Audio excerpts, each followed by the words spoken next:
Hey guys, I'm back with another motherfucking YouTube video. You already know how it fucking is. Oh shit, my tits is showing and shit. Anyways, so yes, I'm back with another fucking story time. And this story time is a little fucking weird, okay? Why y'all slamming doors over here? Sorry, yeah, that's my sister. Sorry. This story is a little crazy. It's a little like kind of mixed up, so just please pay attention and just watch carefully because it's really twisted, okay? So yes, this involves my first time ever traveling anywhere, period. It was very scary because if you know how the Denver airport is, you know that that shit is confusing as fuck. Like, I don't know what's going on with the Denver airport, but that shit is cursed. Like, talking about some conspiracy theories type of shit. Jay Johnson. My voice is all raspy and shit. I gotta stop smoking. And it was my first trip ever by myself. Period. You know, not even by myself. This is like my first ever trip. My first ever time going into an airplane. I was so fucking scared. But I went on through it. So my trip was weird as fuck from the get-go. This was in 2019, February, around there. And I was going to Texas, to Houston, Texas to be specific. For just for fun, because at the time I was going through so much with just not being able to find a really good job, and I at the time was working for a seasonal job, and I just knew that the minute I got my paycheck I was gonna dip out and fucking get fucked up. And I know that Houston, Texas has the nightlife for sure. Like, if you're trying to go out to party, Houston is gonna be the freaking it's gonna be the night. Like, there's even hookers there, like legit hookers with lollipops, just like walking in there, like with their little sachaying, you know. Like, I'm gonna show y'all a clip. Mira. Oh hell no. But anyways, so when I got to the airport, it was it was weird as fuck because literally I thought my flight, I could have swore on my ticket that it said my flight was at 8 in the morning.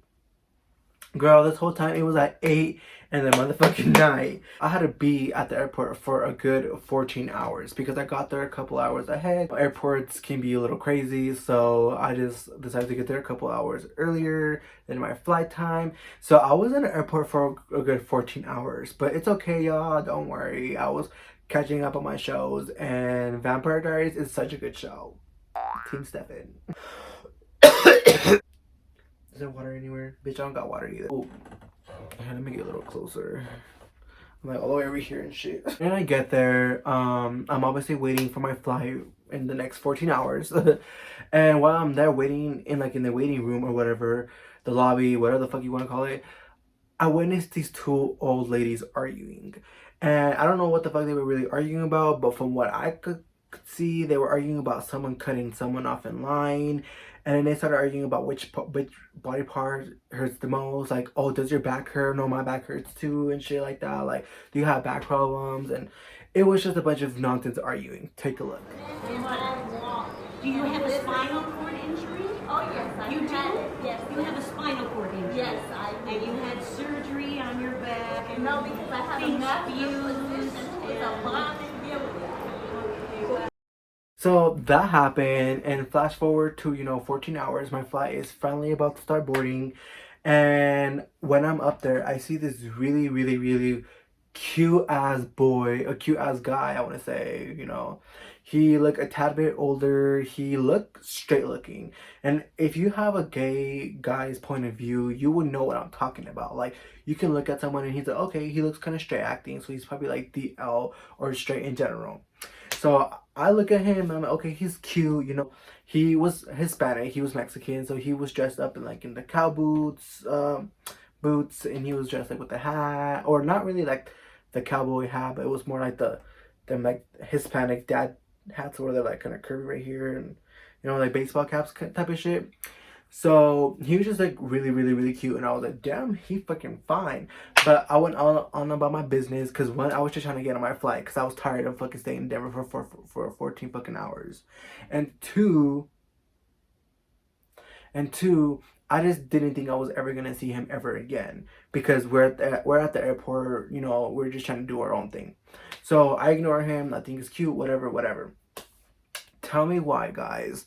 Somehow, some way, we got the same flight. And not only we had the same motherfucking flight, but we're sitting right, well, he's sitting right behind me. So at this point, I'm geeked out because I just feel like destiny is trying to tell me something at this point, you know. And I'm here still thinking he's a straight dude, you know, I'm still trying to like talk to him in a way, but we're at the in an airplane and everyone's just trying to mind their own business. So here I am just minding my own business for now.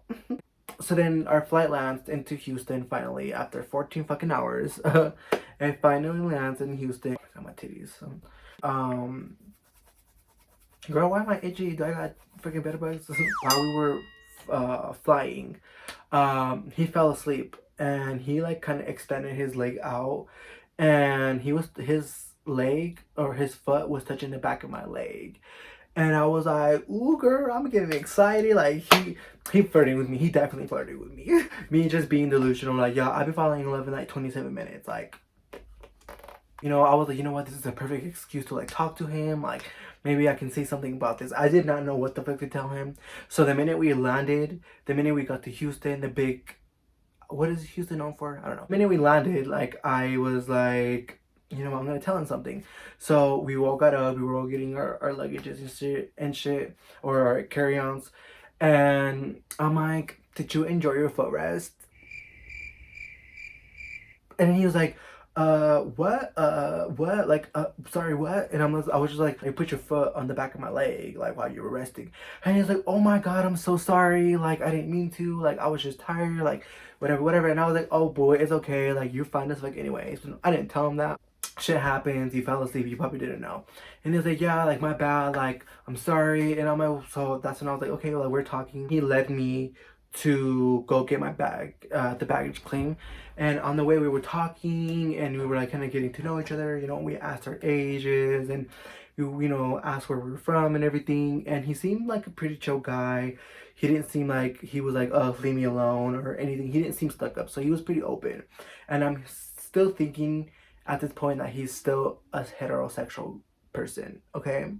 So here I go, I asked him for his Snapchat. I was honestly like so like scared to ask him for his Snapchat, but the only reason I did is because I asked him if he knows any like cool clubs out here in Houston, and he's like, yeah, for sure. And I'm like, okay, well, give me your Snapchat and like we can definitely link up and like you can show me around like the cool clubs and such. And he's like, yeah, for sure. We exchanged Snapchats and he literally waits with me at the airport until my friend gets there. And my friend gets there like maybe like 20 minutes after, and he literally waits for me there. So here I go thinking I'm Cinderella and shit, like he doing shit for me and everything. My friend finally picks me up. I go with her. We go eat Whataburger.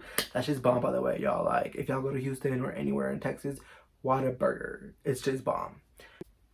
We get home, we eat the Whataburger, and he sends me a message before he goes to sleep, and he's like, "Oh, hope you get home safe. Like, it was nice, like, getting to know you. Like, see you whenever." You know, I'm like, "Yeah, for sure." So next day arrives, and you know, my friend's showing me around town. We're like hanging out and everything. Let's call my friend who I'm staying with, Brittany. Let's call her that. Brittany shows me around town, and we're out here, you know, going to the beach. And by the way, the Galveston beach is so fucking pretty. Like, I don't care if people talk shit about it. Galveston Beach is such a pretty place. Like, I love getting high by the beach. Get high, baby, baby. Cringe. So she shows me around, and then later on, he texts me. Let's call this airport dude, this guy I met at the airport. What should we call him? Let's call him Freddy Cougar. So Freddy Cougar, airport boy, texts me, and he's like, hey, what are you doing tonight? Like, let's link up, like, let's hang out. And I'm like, yeah, for sure, I'm down. So later on that night, I get ready, we hang out, and we're just vibing and everything. We don't kiss, we don't do any of that 18 rated R shit, okay? I got respect for myself. No, I really don't. I really be falling in love the first day. Allergies, man.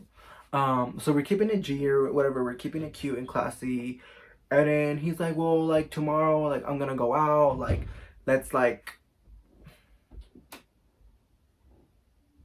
go out. Like, I have some pretty cool clubs that I want to show you. And I'm like, okay, cool. The next day it pops up, and I'm out here with my friend Brittany, and we're just talking about whatever happened with me and Freddie. At this point, I'm still thinking he's a heterosexual person, so he invites me to this club, and I researched the club out, and it's a gay club. So I'm like, oh, okay, maybe Houston is like really open and really like into going to different types of clubs. So maybe like heterosexual people go to gay clubs too. Like maybe that's the thing here. Like Denver can never, you know? He invites me to this club, and I'm like kind of like, okay, like this is kind of weird that he's inviting me to a gay club, but maybe I'm open to it. So unfortunately, I didn't end up going to that gay bar because we had other plans. It was Valentine's Day, and me and my friend were trying to do single shit and drink. And I don't know how I got to this bar, and I was only 18. Like Houston, I'm telling you, Houston is really crazy when it comes down to the nightlife. So I did end up going with him. I ended up going with my friend to go turn up with her, do some single shit, you know. It was Valentine's Day, like come on now. Next day after that, it was I think it was like a Thursday or Friday or something like that. And he invites me out again, and this time it's another gay club. So this one I had to ask. I was like, homeboy, are you gay or like, what's going on? Like I had to ask because I was just not like sure, you know. And then he's like, yeah, like I can't believe you didn't know that like when you met me. And I'm like, well, you kind of don't give off that profile, but hey, shit, if you down, then I'm down. So then, you know, flash forward to Saturday. I didn't go with him to that club, but I did go with him on Saturday. And this is where things get interesting, okay? The other information was just kind of like the backstory. This is where things get interesting. So I get to the club, and I'm at the parking lot because this club is 21 plus, and he said that he was gonna get me in as 21 for free, and that I didn't have to pay anything. He was gonna buy me drinks and everything. So I invited my friend Brittany and her friend Rosa. They came with me and everything, and I bought the Uber to get to that club. So when we get there, he's like, "Come inside, like just come in," and I'm like, "I can't. Like my ID says I'm 18, and you need to come out and like lead me in. Like what the fuck do you mean? Like come in like that." So he comes out and he's like, yeah, like I can get you an S21 and everything. And then here comes another dude with him, like 2 minutes later, and this dude is also looking heterosexual too, but again, he's not. And he comes over, and Freddie is out here introducing him as his cousin, in English. And then the guy who comes up to us, let's call him Scream. So the guy, Scream, he comes up and he's like saying hi to us, but he says hi to us all in Spanish. It doesn't really talk. He's kind of like, I first thought he was just shy, but in real life, he really just doesn't speak English. So Freddie introduces Scream as his cousin. So I'm like, okay, cool. Like, this is your cousin. Like, nice to meet your cousin, you know? So we get into the club. He gets me in for as 21 plus or whatever. And the minute we get into the club, guys, they start holding hands. And I'm like, huh, cousins don't do that. Unless it's incest, which is weird, you know? So he like takes us to his VIP section, and they're like dancing on each other like really, really closely. So I'm still thinking, yeah, I'm so naive about everything. So I'm still here thinking that that's his cousin. This whole time, they're holding hands, grinding on each other, and like kissing and shit. So me and my friends were like, what the fuck? Like, this is some weird ass shit because, like, what kind of cousins do this? Like, are you sure that's your cousin? Like, did I listen to you right? Like, what the fuck? So then we're like kind of like weirded out. So we like leave the VIP section, and we're like doing our own thing and everything. And like my friends are like not feeling the vibes at this club. I just want to leave, and I'm kind of like pissed off a little bit. I'm kind of in between because I kind of bought the Uber to get to that club, but I also didn't want to be in that whole vibe, you know, with him and his cousin. So I was kind of conflicted. So I was like, this is overwhelming for me. Like, did I just witness my boo, or the person who I thought was my boo, kiss his own cousin? Like, I was just really conflicted. So I went to the bathroom and I called my friend, and I was like, yo, like, guess what the fuck is going on? So the friend who I called, I've been updating her, you know, every now and then about this specific guy, Freddie, airport dude. So I'm calling her and everything, and I'm like, guess what just happened? Like, Freddie is kissing his own fucking cousins. Like, this is crazy as fuck out here. Like, I need your help. Like, what the fuck should I do? And she's like, well, I think you should stay and see, like, what happens. Like, you know, like, play it out and, like, see, like, where this leads to. So I'm like, yeah, you're right. So then here comes Freddie and his little weird cousin, Scream. He, like, looking at me from the door. And he's like, are you okay? And I'm like, I'm perfectly fine. And he's like, are you sure? You seem a little upset. And I'm like, I'm fine. I'm totally fine. Just let it go. And then and then he's like, well, you better not go because he just got here. And I'm like, I don't want to go, but my friends kind of want to go already, so I might go with them. And then he's like, no, well, I can take you home. Like, don't worry. Like, I got you. I can take you home. And I'm like, are you sure? Like, it's kind of like a far drive from where you're from and where I'm from in Houston. And then he's like, no, like, you're fine. Like, we can, like, I can take you home. Don't worry about it. I told my friends, Rosa and Brittany, that I was gonna stay. And they were like, are you sure? Like, we got you. If you want to go, like, we got you. And I'm like, yes, I'm sure. It's okay. Like, I'll call you guys if anything. So my friends ended up leaving. And so I stood with Freddie, his cousin, Scream. And I also met this other person. Let's call him Michael. So Freddie, Scream, and Michael. Okay. So here's Michael. So I meet Michael, which is Freddie's best friend. They're actually just best friends, I think. And Michael is the whole time is trying to mac on me, and I'm not focused on it. Main focus was Freddie and the fact that he is making out with his cousin. We leave that club and we go to this other after club or something like that, like after the club. We get to this random club, and if you know Houston, you already know that there's a bunch of after clubs going on there. Like, it's when like the club ends at 2 and there's like another little mini club that you can go to, and they like you can party there until like 8 in the morning. Like, that's the cool thing about Houston. Like, if you really want to party till morning, definitely go to Houston because that shit was lit. I'm still kind of pressed at the whole situation with my boo, or my Houston boo. I knew it wasn't going to be nothing crazy, but I still wanted him to be my boo. Like, I'm in Houston, like, I'm trying to live my life, I'm trying to have fun and everything, and I found someone at the airport thinking that he was going to be my boo, that destiny reached us or whatever. Bitch, nah. I know a lot of you guys are like, why did you stay with him? Why did you go with your friends? Like, you, te gusta la mala vida. And I'm like, bitch, you right. You right. Bitch, And then his cousin, again, are dancing all over each other, just grinding on each other, just like being really sexual towards each other. And I'm like, oh, hell no, this is too much. Like, this is way too much. So I went outside with Freddie's best friend, Michael. So I'm out here, just us two. So I'm out here like venting to him. I'm like, I can't believe like I fell for this shit. Like, I can't believe like why would he like try talking to me when he has this whole other cousin that he's like with and everything. Why is he even why did he even invite me out? Like, he should have not invited me out if he has someone else coming too. Like why did he invite two of his boos at the same time on the same night? Like, what was he trying to do, you know?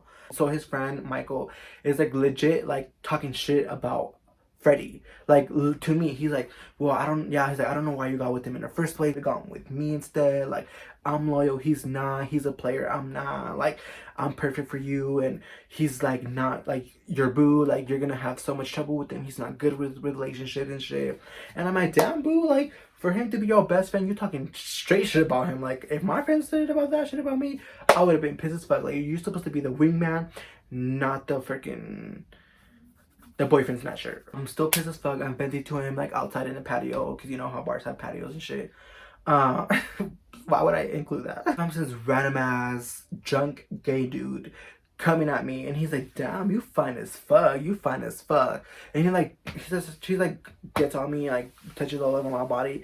So I literally give him a polite dash, and I said, do not touch me. Like, who the fuck do you think you are? And he's like, did you just push me? And I'm like, yes, bitch, get the fuck off me.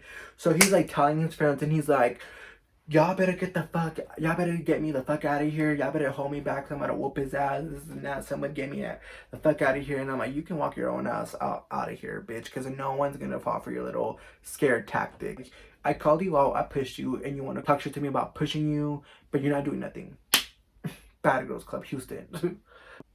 So he leaves, that random drunk dude leaves. So Freddie comes out because he hears all the commotion going on and everything. So he comes out and he's like, what's going on? And I'm like, well, some random drunk dude like tried to fight me. And he's like, wait, what? Like when Freddie heard that some random dude was trying to fight me, he got so defensive, guys. He was like, don't ever let no one like talk to you like that. If anyone messes with you, they're gonna mess with me. Like let me know who it is so I can beat their ass for you. Like no one's gonna come to you. Like I write for you and everything. And I'm like, what about your cousin? He was saying all this shit in English. And keep in mind, like I said, that cousin of his, from what I seen, he doesn't speak any English. So I'm out here confused as fuck because I'm like, why are you defending me in front of your cousin boyfriend when he's in front of you? Like, is he not gonna get mad? Like, am I about to get jumped? Like, what's going on? He's like, fuck this shit, guys. Let's go back inside and dance. And I'm like, okay, cool. So I led the way. I went back in. We all went inside and like in a line or whatever. And while we were like on our way to the dance floor, here comes Freddie, and like he like pulls me into him. And he legit like pulls me into him, and then he like has me like grinding all up on him and everything. Don't mind my flat pillows. Ooh, my titties are showing again. Oh my god, why am I? I had these out this whole time, guys. I'm so fucking messy. So embarrassing. I had my freaking drawers out this whole time. Like, y'all probably gonna think I'm messy. He pulls me back into him and he's like grinding on me and like really sexually. And I'm like, girl, where's your cousin now? Like, isn't he behind us? Like, is he allowing this? Like, what the fuck is going on? You know? So I'm like, you know what? Fuck this shit. Like, I'm here to have fun. I don't give a fuck. So I'm here like throwing it back on him and shit. Like, throwing my ass in a circle and shit, you know? And we finally get to the dance floor. So I'm here dancing on him all crazy and shit. And his boyfriend is like, oh, sorry, his cousin is like looking at us like, what y'all doing? So out of nowhere, like I look behind me, like I kind of like get off of him a little bit, and I look behind me and I see all four of them, Freddie, Scream, and Michael, just dance, like doing like a big gay sandwich. Like they were all like really squished with each other, and they were just all grinding on each other, like touching each other, and like, you know, just being really sexual to each other. And yeah, I only got to see like a glimpse of it, but the minute I turned back, I saw them do like a little zigzag and just go like this. Like, let me show y'all physically. This pretend like these like are all of it. So they were like this, and they were just like going like this. I can't exactly show you guys exactly how I envision, like how I saw them dance together, but it was something like that. It was just really cringe, really weird. And the even more cringe thing about this, y'all, Freddie grabbed my freaking hand and he like forced me back into the freaking sandwich and shit. Like I was like part of fucking the cheese. I'm like kind of like, oh my god, like I need this to be over now. Like I don't want to be part of the sandwich, okay? Like I'm vegan. The minute I get off that sandwich that they were all having, I literally like zoomed it into the bathroom, and I was like, fuck this shit. Like I need to go. Like why did I stay? Like why did I decide to stay? So I'm in the bathroom like laughing my ass off, like legit like cackling and up and everything. And I'm like calling my friend and I'm like, bitch, like I need to leave like ASAP and everything. And she's like, no, like don't worry, like I got you and this and that. And so when I was doing that, Freddie goes into the bathroom and he's like, hey, like what are you doing in the bathroom? Like we're about to go home. And I'm like, okay, you know what, like he's about to take me home, so like never mind. So Michael, the best friend of Freddie, was still trying to mac on me the whole time. Like this whole time he was like in my ear trying to mac on me, talking shit about his own best friend, the airport dude. This whole time my eyes was on him, but the whole time his eyes were on me. So it was like a big love triangle or square because the cousin was involved. And yeah, incest. So we get into the car, he's dropping off his best friend, and it's only us three: Freddie, the airport dude, Scream, the cousin, and me, the narrator. And we're on the car and he's like, are you sure you need to go home? Like, are you sure you need to go home? And I'm like, girl, yeah, I gotta go home. Like I've been telling you, like I could have gone with my other friends, and you know, like what the fuck. And he's like, I can take you back home in the morning. And I'm like, no, bitch, you're taking me home right now because I'm not about to have a fucking threesome or an orgy with you guys because I don't even know you guys. Like, maybe if I was more experienced back then, I was only 18, so I only had sex with like two people at the time, with two other men, with two other guys, you know, separately. I'm not a whore or a prostitute. Well, maybe. You wouldn't it be cool if like they made like Ubers for like prostitutes, like have her come to your house, like, and like, you know, or like, I don't know. He's like me home, like I don't know you. I just met you at the airport. I was done a party with you. You disappointed me, so now I want to go home with my friends and talk shit. So he takes me home. He seems kind of pissed off or whatever. And he's a Scorpio, so he's like really ruthless, y'all. Like, I'm a Virgo, and I thought that was kind of fucked up. And that's speaking for a Virgo. Went home, and I was like crying to my friend, and she was like, "Well, bitch, this is why you don't do stupid shit like this, cause come on now, like don't catch feelings like that." And that's a lesson learned. That's a lesson learned, for me. After, you know, the next day, you know, me and my friend and her friend Rosa went to the club ourselves, and her friend Rosa actually hooked me up with some guy there. So I was like, okay, like I'm not heartbroken no more. And that guy was actually 10 times better looking. He was much more nicer. He could buy me drinks all night. He had like a personality. He was just so sweet, so nice, so everything. And I'm glad that I got to meet this person. I'm glad that I got to meet Rosa. I'm glad I got the experience of living the Houston life or whatever. I got to meet a lot of people. People in Houston are so down and so lit. Like, it's more lit than Colorado, that's for damn sure. I don't keep in contact with this dude anymore. And yeah, guys, that's the story time. This is my theory, y'all. I personally don't think that that was really his cousin, okay? Or if it was, then that's nasty. I don't think that was really his cousin because if you guys remember from the beginning of this video, I told you guys that he introduced him to us as his cousin in English. But that cousin was only speaking to us in Spanish the whole time. And he was really quiet, meaning like he wouldn't talk. He wasn't like, if we were all talking, you know, he wouldn't like comment or anything. Like, he was just not talking, period. And he would say like two words, and he would say it in Spanish, but he would not talk. So Freddie told us that was his cousin in English, so that the cousin doesn't say anything if he said it in Spanish. You know what I'm saying? I don't know. This sounds confusing as fuck, but this is my own theory. This actually might have been his cousin, and they might actually be into incest like that. But in reality, I just feel like he said that was his cousin to me so that I can think that's his cousin, so he can also get at me and also be with the cousin, like, you know, with him too, at the same time with me. And he said it in English because he didn't want the cousin or the boyfriend or whatever the fuck he is, he didn't want him to find out what he was saying. I think that's fucked up, but you know, each to its own. I hope they're all doing well. Honestly stupid for that though, because who just catches feelings on their vacations with someone? Only I would. And maybe I think Selena Gomez would too. Guys, I hope you guys enjoyed this story time. It was kind of confusing, but I hope you guys were able to understand as much as possible from this story time. Houston is a very crazy place to freaking be at. I would definitely live there for sure. I just love the lifestyle over there. Like, everyone's a bunch of whores and prostitutes, and I love that.